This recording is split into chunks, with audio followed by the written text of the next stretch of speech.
Queridos hermanos y hermanas, hoy nos reunimos con el corazón abierto para pedir al Espíritu Santo que ilumine y santifique nuestras vidas, para que sea Él quien guíe nuestros pensamientos y nuestros corazones. Empezamos con una súplica sencilla: Espíritu Santo, ilumínanos, santifícanos, porque sin su luz nos quedamos atrapados en nuestras objeciones, en nuestras resistencias, y nunca dejamos que Dios triunfe en nosotros. Hay una frase muy hermosa tomada de la obra Lo esencial es invisible, del autor Eugenio Driverman, que quiero compartir con ustedes al inicio. El ser humano no solo está llamado a saber de qué vive, sino para qué vive. El fin no es una cosa, sino el sentido que da cohesión a todas las cosas. Algo invisible que solo se ve con el corazón. Queridos hermanos y hermanas, aquí encontramos una verdad fundamental. Vivir no es solamente prolongar la existencia, sino tener un propósito, un sentido, un horizonte mayor. De lo contrario, nuestra vida se reduce a una cadena de días sin rumbo, llenos de excusas y vacíos de esperanza. Por eso hoy quiero llamar esta homilía con una palabra clave: objeciones, y añadir un subtítulo: te dejo ganar. Porque todo nuestro camino de fe se puede resumir en dos actitudes: o resistimos a Dios con nuestras objeciones, o le dejamos ganar. El Evangelio de San Mateo, capítulo 16, versículos del 21 al 27, nos presenta un pasaje conocido pero siempre inquietante. Desde entonces comenzó Jesús a anunciar a sus discípulos que tenía que ir a Jerusalén, padecer allí mucho por parte de los ancianos, de los sumos sacerdotes y de los escribas, ser ejecutado y resucitar al tercer día. Pedro lo llevó aparte y se puso a increparlo: no lo permita Dios, Señor, eso no puede pasarte. Pero Jesús se volvió y dijo a Pedro: apártate de mí, Satanás, porque tú eres para mí un obstáculo. Tú piensas como los hombres, no como Dios. Y añadió a sus discípulos: el que quiera venir conmigo, que renuncie a sí mismo, que cargue con su cruz y me siga. Porque quien quiera salvar su vida la perderá, pero el que la pierda por mí la encontrará. Queridos hermanos y hermanas, aquí aparece lo esencial: la objeción de Pedro ante el camino de la cruz. Pedro ama a su maestro, pero reacciona como hombre, y Jesús lo corrige con firmeza, porque sabe que el camino de la salvación pasa necesariamente por la cruz. El proyecto de Dios no se cumple evitando el sufrimiento, sino atravesándolo con confianza. Solo dejando que Dios venza, la humanidad es redimida. En este pasaje aparecen tres grupos que representan fuerzas de oposición: los ancianos, la clase adinerada y poderosa económicamente, los sumos sacerdotes, la clase religiosa, y los escribas, la clase culta y académica. Jesús tendrá que padecer a manos de todos ellos. Ipsilon, Jerusalén, la ciudad de la paz, se convierte en escenario de sufrimiento. Qué paradoja: el lugar destinado a la paz se convierte en campo de batalla. Pero precisamente allí Dios escribe la historia de la salvación, porque la paz verdadera no nace de evitar la cruz, sino de atravesarla con la fuerza de Dios. Queridos hermanos y hermanas, el tema de las objeciones recorre toda la historia de la salvación. Dios siempre llama y el hombre siempre responde con excusas. Crear al ser humano fue fácil para Dios, pero conquistar su corazón es más difícil, porque nuestro corazón está lleno de miedos de pretextos, de razones para decir no. Siempre encontramos formas de evadirnos. No es para mí. Señor, busca a otro. No ahora, tal vez después. Pero Dios no se cansa. Él sigue insistiendo, sigue llamando, sigue conquistando con paciencia. Miremos el ejemplo de Moisés. Dios lo llamó para liberar a su pueblo de la esclavitud, pero Moisés se resistió, se sintió incapaz, inseguro, hasta acomplejado por su tartamudez. El libro del Éxodo, capítulo 4, versículo 10, conserva sus palabras. Ay, Señor, yo nunca he sido hombre de fácil palabra, ni antes ni después de que tú hablas a tu siervo, porque soy torpe de boca y torpe de lengua. Esa fue su objeción. Quiso escaparse, excusarse, pero Dios no se rindió. Siguió llamando, siguió enviando su gracia, y fue precisamente en su debilidad donde Dios manifestó su fuerza. Fue en su torpeza donde Dios puso palabras de libertad, y fue en sus excusas donde Dios mostró su paciencia hasta conquistarlo. Al final, aquel hombre inseguro se convirtió en el gran liberador de Israel. Queridos hermanos y hermanas, también nosotros tenemos muchas veces objeciones como las de Moisés. Decimos a Dios: no soy digno, no soy capaz, soy demasiado débil. Pero Dios no nos pide perfección previa, nos llama en nuestra limitación para que su poder se manifieste en ella. Si esperamos estar listos, nunca comenzaremos. Pero si dejamos que Él gane, entonces incluso en nuestra fragilidad se revela su gloria. Así pues, en este primer tramo de nuestro camino, hemos visto la objeción de Pedro, la objeción de Moisés, y sobre todo la fidelidad inquebrantable de Dios, que no se cansa de conquistar. Él también está luchando por conquistarte a ti. La pregunta es: ¿en qué punto estás objetando a Dios? ¿Qué excusas pones para no entregarte del todo? ¿Qué miedos te detienen para no dar el paso de fe? En esta Cuaresma, el Señor nos invita a superar nuestras resistencias. No seas como Pedro, que quiso detener el plan de Dios, ni como Moisés, que se excusó. Deja que Dios te gane, porque si le dejas ganar, el vencedor eres tú. Él quiere darte vida, libertad y misión. Queridos hermanos y hermanas, detengámonos aquí para continuar luego con otras objeciones que encontramos en la palabra. Pero mientras tanto, pidamos al Espíritu Santo que encienda en nosotros el deseo de responder: Señor, te dejo ganar. Queridos hermanos y hermanas, al mirar la historia de la salvación, descubrimos que Dios nunca deja de conquistar el corazón humano. Crearnos le resultó sencillo, bastó una palabra de su boca, pero conquistarnos, atraer nuestro corazón a su amor, le ha costado paciencia infinita, porque el hombre levanta constantemente sus objeciones.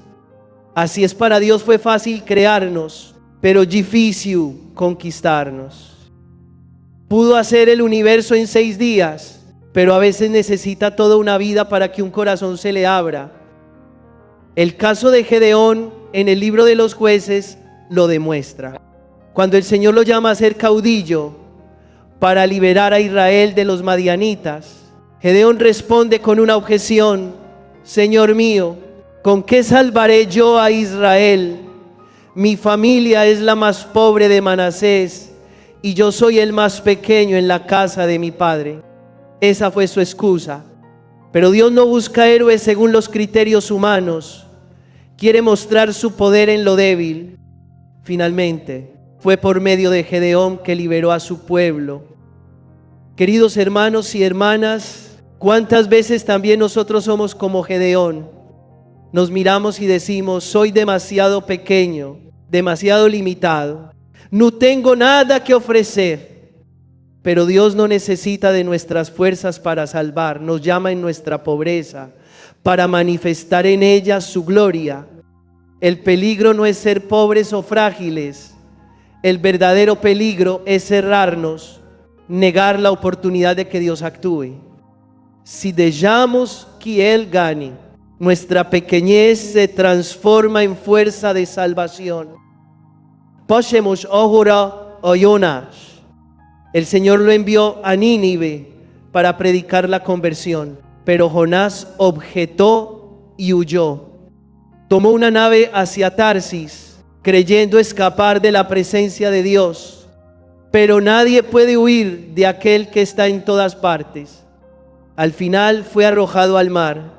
Pasó 3 días en el vientre de un pez. Experiencia de muerte y de oscuridad, hasta ser devuelto a la vida en la orilla, listo para cumplir la misión. Aquí hay una lección profunda. No es que Dios castigue nuestra desobediencia, es que cuando nos rebelamos nos autodestruimos. Una familia que vive de espaldas a Dios se desmorona sola. Un pueblo que rechaza su voz cava su propia tumba. Un hijo que endurece su corazón termina hundiéndose en su propia soledad.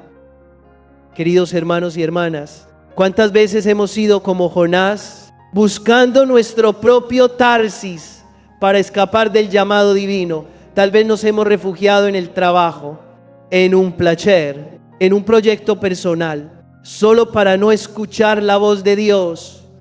Y al final hemos experimentado fracaso, vacío y confusión. El Salmo 138 lo proclama: ¿a dónde huiré lejos de tu espíritu? ¿A dónde escaparé de tu presencia? Podemos escondernos de todos, menos de Dios. Y gracias a Él, siempre hay una playa donde volver a empezar. Otro ejemplo es Jeremías. Él fue profeta, pero su vida estuvo llena de objeciones. Llegó a decir: me sedujiste, Señor, y me dejé seducir. Fuiste más fuerte que yo y me venciste. Y se lamentaba, la palabra del Señor se volvió para mí oprobio y desprecio todo el día. Decía: no me acordaré más de él ni hablaré en su nombre. Pero había en mi interior como fuego ardiente, encerrado en mis huesos. Me esforzaba por contenerlo y no podía. Queridos hermanos y hermanas, esa lucha interior también es nuestra. Muchas veces queremos callar la palabra porque nos exige demasiado, pero cuando intentamos ignorarla, sentimos vacío. Cuando calamos, arde el corazón. Eso demuestra que Dios siempre vence, porque Él es la vida y la vida no se puede sofocar. Y no olvidemos esta regla de oro: cuando dejamos ganar a Dios, en realidad somos nosotros los que ganamos. Si lo resistimos, perdemos, porque rechazar la vida es escoger la muerte. Rechazar la luz es encerrarse en la oscuridad. Rechazar el amor es condenarse a la soledad. Por eso Dios no deja de conquistarnos, porque quiere que tengamos vida y vida en abundancia. Volvamos al Evangelio de Mateo. Jesús anuncia su camino de cruz y Pedro objeta: no lo permita Dios. Señor quiso proteger a su maestro, evitarle el sufrimiento, pero Jesús le responde con firmeza: apártate de mí, Satanás, porque sabía que la salvación no se logra evitando la cruz, sino abrazándola. Aquí aprendemos algo esencial. Incluso nuestro amor puede convertirse en objeción. Pedro amaba a Jesús, pero al querer apartarlo de la cruz se volvía obstáculo.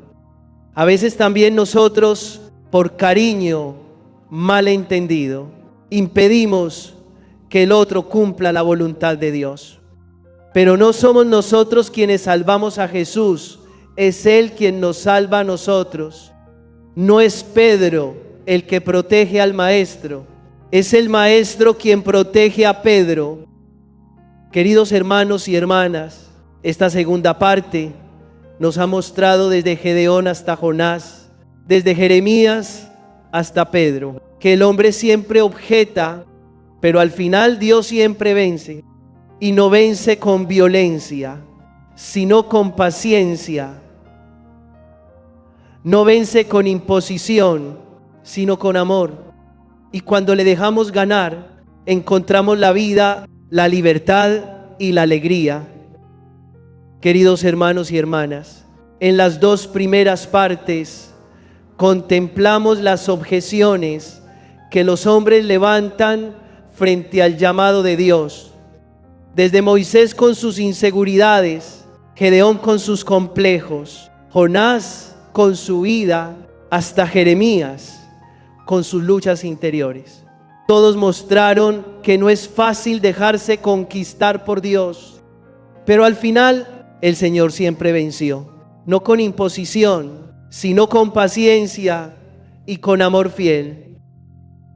Ahora damos un paso más. ¿Qué sucede cuando la objeción no viene de los profetas ni del pueblo, sino de los mismos discípulos? Pedro, la roca, el amigo cercano, se convierte en quien se opone al anuncio de la cruz. Cuando Jesús habla de su pasión y muerte, Pedro exclama: no lo permita Dios. Señor, una objeción nacida del cariño, pero que termina siendo obstáculo para el plan divino. Y Jesús responde con firmeza: apártate de mí, Satanás. Tú piensas como los hombres, no como Dios. Queridos hermanos y hermanas, aquí aprendemos que incluso nuestro amor, si no está iluminado por la fe, puede convertirse en objeción. Queremos evitar el sufrimiento a quienes amamos, pero si ese es el camino de Dios, impedirlo se transforma en obstáculo. El amor sin discernimiento puede convertirse en resistencia al plan divino. Y Jesús, en cambio, nunca levantó objeción ante la voluntad del Padre. En Getsemaní oró: Padre, no se haga mi voluntad, sino la tuya. Only. El Hijo pronunció el sí definitivo. Por eso el Apocalipsis lo llama el amén, el sí de Dios. Él es la obediencia plena, la aceptación total del querer divino. Queridos hermanos y hermanas, ¿seremos capaces de vivir así, dejar de lado nuestras excusas y decir con confianza: Padre, hágase tu voluntad? Muchas veces hemos dicho: Señor, no puedo, Señor, no quiero, Señor, no me pidas tanto. Pero el día en que dejamos de resistir y dejamos que brote de nuestros labios el amén, ese día empieza la verdadera vida. El Salmo 62 nos regala esta plegaria: oh Dios, tú eres mi Dios, por ti madrugo, mi alma tiene sed de ti, mi carne te ansía como tierra reseca, agostada, sin agua. Es la confesión de un corazón que reconoce su necesidad profunda de Dios. En el fondo, nuestra alma no quiere resistirse. Nuestra alma desea a Dios como la tierra seca, anhela la lluvia. Las objeciones son superficiales. Lo más hondo de nosotros clama por el Señor. Recuerdo el testimonio de un joven que se preparaba para casarse. Me confesó su miedo a no ser fiel, a no resistir la tentación. Me dijo: el sábado en mi boda tomaré la decisión de ser fiel. Yo le respondí: no, Gio, la decisión no se toma solo el día de la boda, se toma cada mañana, cada día. Al despertar, decides ser fiel. Cada día dices de nuevo amén. Así es nuestra vida cristiana. La fidelidad no es un acto único, sino una decisión cotidiana. No basta un gran sí en un momento solemne. necesitamos repetirlo. Cada amanecer, cada día podemos elegir entre seguir objetando o dejar que Dios triunfe. Cuando decimos, Señor, por ti madrugo, abrimos el corazón y dejamos que Él nos conquiste. San Pablo, en la carta a los Romanos, capítulo 12, responde a la gran pregunta: ¿cuál es la voluntad de Dios? Y dice: la voluntad de Dios es lo bueno, lo agradable y lo perfecto. Dios no quiere para ti algo mediocre, ni dolor por capricho. Quiere lo mejor, lo agradable, lo perfecto. Si alguna vez dudas, recuerda, el deseo de Dios para tu vida es lo más alto, lo más bello, lo más pleno. Por eso no conviene resistir, sino decir con confianza: Señor, hágase en mí según tu palabra. Queridos hermanos y hermanas, desde Moisés hasta Pedro, todos pusieron objeciones, pero todos acabaron dejando que Dios ganara. Hoy es nuestro turno. Nos atrevemos a decir como María: hágase en mí según tu palabra. Nos atrevemos a decir como Jesús: Padre, no se haga mi voluntad, sino la tuya. Si dejamos que Dios gane, los vencedores seremos nosotros. Si le cerramos el corazón, los perdedores seremos nosotros. No temamos al amén. No temamos ser conquistados por Dios, porque cuando decimos sí, entramos en la vida verdadera, y cuando decimos no, caemos en el vacío. Queridos hermanos y hermanas, terminemos esta homilía con una oración sencilla. Padre lleno de amor, te damos gracias porque no te cansas de conquistarnos, aun cuando tantas veces hemos puesto objeciones. Danos el valor de decir amén cada día, de dejar que tu voluntad se cumpla en nosotros. Enséñanos a imitar la obediencia de Jesús y el sí de María, para que toda nuestra vida sea un canto de confianza y de entrega a ti. Te lo pedimos por Cristo nuestro Señor. Amén.